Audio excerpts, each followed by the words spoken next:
আজি দুপৰীয়াৰ সাজত ৰান্ধিলোঁ এয়া বটন মাছৰুম। নমস্কাৰ সকলোকে মোৰ পুনৰ এটি নতুন ভিডিঅ'লৈ স্বাগতম জনাইছোঁ। আশা কৰিছোঁ আপোনালোক সকলো ভালে আছে। ময়ো ভালে আছোঁ। এয়া হৈছে আমাৰ ঘৰৰ বাৰীৰ পাচলি। আজি ৰঙালাও আগ কেইডালমান ছিগি আনিলোঁ আৰু এটা কোমোৰা আছিলে সেইটো ছিগিলোঁ আৰু এফালে ৰঙালাও গছৰ ফুল। ৰঙালাও গছৰ ফুল কোনে কোনে খাই ভাল পায় বাৰু, কাৰ কাৰ প্ৰিয় হয় জনাবচোন দেই। আৰু এয়া ৰঙালাও ফুলৰ আজি পিটিকা খাম। আৰু বহুতেই ৰঙালাও ফুল বিভিন্ন ধৰণে খায় বাৰু, কিছুমানে আকৌ বেচনত দি এনেকৈ পকৰি নিচিনা বনাই খায়, আমিও খাওঁ বাৰু বেচনত দি। আৰু আজি মই এই ফুলপাহ পিটিকা কৰিম কঁঠাল গুটিৰ লগতে এয়া কোমলীয়া কেইটামান পাতো লৈছোঁ। কোমলীয়া পাতকেইটা আকৌ চাটনি খাবলৈ বহুত ধুনীয়া। অকণমান বইল কৰি বা গৰম কৰি অকণমান তেলতো ভাজি ল'ব পাৰি। সৰু সৰু পাতকেইটা ভাজি ধুনীয়াকৈ আদা নহৰু জলকীয়া দি চাটনি বনাই খাবচোন, বহুত ধুনীয়া লাগে। আৰু আজি মই এয়া অকণমান প্ৰথমে বইল কৰি ল'ম, তাৰপিছত পিটিকা কৰি খাম। ইয়াৰ লগতে দিছোঁ কঁঠাল গুটি ধুনীয়াকৈ বাকলি গুচাই আৰু এইখিনি প্ৰথমতে ধুনীয়াকৈ বইল কৰি ল'ম। এনেকৈ বইল কৰি পিটিকা যেনেকৈ কৰা যায় ঠিক তেনেদৰে সকলোখিনি নিমখ জলকীয়া আদা দি পেলাই পিঁয়াজ পিটিকা কৰিম।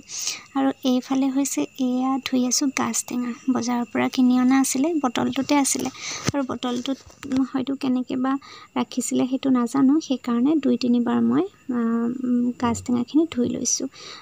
আৰু সেয়া আদা অলপ লগতে জলকীয়া কাটি লৈছোঁ, শুকান জলকীয়া। সেয়া এইখিনি আচাৰ বনাবৰ কাৰণে অলপ যোগাৰ কৰি থ'ম, সেইকাৰণে এইখিনি ধুনীয়াকৈ প্ৰথমে ধুই ল'লোঁ পানীত। তাৰপিছতে অলপমান আকৌ আদা নহৰু মই ৰ'দত শুকুৱাই ৰাখিছিলোঁ, সেইখিনিও কিবা আচাৰ বনাম বুলি। এতিয়া ভাবিলোঁ মই গাজ টেঙাখিনিৰ লগতে দি দিম, সেইকাৰণে গোটেইবোৰ যোগাৰ কৰি লৈছোঁ। আৰু এয়া গাজ টেঙাখিনি এনেকৈ টুকুৰা কৰি থোৱা আছিলে বাৰু, বটলত ভৰাই থোৱা আছিলে, মই এয়া মাত্ৰ ধুইহে লৈছোঁ।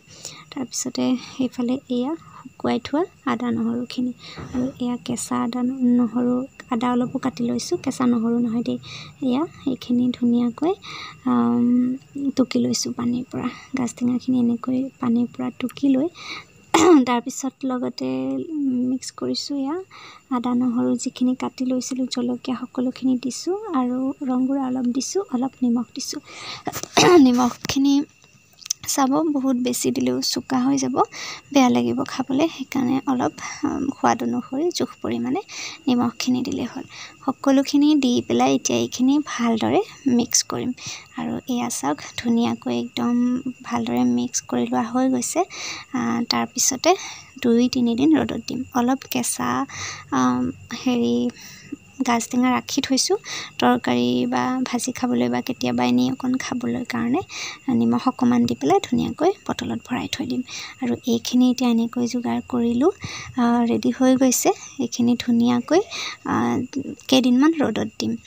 এনেকৈ ৰ'দত দি পেলাই আচাৰখিনি বনালে, আৰু মছলা কিছুমান দিয়া নাই বাৰু, সেইখিনি মই যেতিয়া আচাৰখিনি বনাম তেতিয়া কিছুমান মছলা আৰু এড কৰিম। এতিয়া অকণমান কেঁচা মিঠাতেল দিছোঁ, ভেঁকুৰ নুঠিবৰ কাৰণে কেঁচা মিঠাতেল দি এইখিনি ধুনীয়াকৈ মিশ্ৰণ এটা কৰি লৈছোঁ।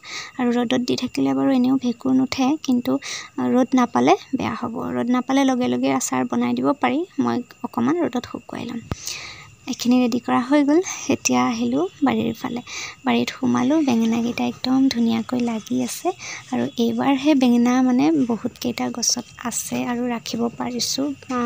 মানে আগৰকেইটা কি হয়, সৰুতে ছিগিব লগা হয়, বান্দৰৰ উৎপাত হয়, কিবা নোহোৱা হৈ থাকে দেখোন। অকণমান ডাঙৰ হ'বৰ কাৰণে ৰাখোঁ, কিন্তু পিছত গৈ নাপাওঁ, সেইকাৰণে মই সৰুতেই মানে কেতিয়াবা ছিগি দিছিলোঁ কেইটামান। এইকেইটা আকৌ 6-7টামান আছে, এয়া চেপে সোমাই ধুনীয়াকৈ। মই সেইকাৰণে এইবাৰ ভাবিছোঁ নিছিগো, একদম ভালদৰে আৰু অলপ ডাঙৰ হওক তেতিয়াহে একেলগে ছিগিম। এইফালে আহিলোঁ আকৌ মান ধনিয়া কেইটামান পাত ছিগিবলৈ। চাটনিৰ লগত হওক বা চব্জিৰ লগত হওক, দাইলত হওক, মান ধনিয়া পাত কেইটামান দিলে ভাল লাগে খাবলৈ, ধুনীয়া গোন্ধ এটা ওলায়। আৰু ধনিয়া পাত হওক বা মান ধনিয়া দিলে তৰকাৰী বা চব্জিখন ধুনীয়া হয় খাবলৈ। আৰু সেইফালে নৰসিংহ পাতটো ছিগিলোঁ, চাটনি বনালে কেইটামান পাত দি দিম। চাটনি তৰকাৰী ভাততো নৰসিংহ পাত দিব পাৰি দেই, ভাল হয় বহুত, গোন্ধটো ধুনীয়া ওলায়। আৰু নৰসিংহ পাত দিলে আমাৰ জ্বৰ চৰ্দি এইবোৰ পটককৈ হৈ নাথাকে, খাই থাকিব লাগে। আৰু এয়া মাছৰুম, বটন মাছৰুমৰ টেমাটো আনি থোৱা হৈছিলে কেইদিনমান। এইটো যিহেতু আনি থ'লে নষ্ট নহয়, ৰাখিব পাৰি, সেইকাৰণে এইটোৱে বেছিকৈ অনা যায়। আৰু এতিয়া এয়া ধুনীয়াকৈ ৰান্ধি আছোঁ। বটন মাছৰুম আজি ৰান্ধিছোঁ দুপৰীয়া। বটন মাছৰুম খাই কোনে কোনে ভাল পায় বাৰু জনাবচোন দেই কমেণ্টত। আৰু আপোনালোকে ভিডিঅ'বোৰ ক'ৰ পৰা চাইছে, কোন কোন ঠাইৰ পৰা চাইছে জনাব। আৰু যিসকলে আজি মোৰ এই ভিডিঅ'টো নতুনকৈ চাইছে তেওঁলোকে প্লিজ মোৰ চেনেলটো ছাবস্ক্ৰাইব কৰি দিব আৰু লগতে বেল আইকনটো প্ৰেছ কৰি দিব। আজিৰ ভিডিঅ'টো ইমানতে সামৰিছোঁ, পুনৰ এটি নতুন ভিডিঅ'লৈ আকৌ লগ পাম।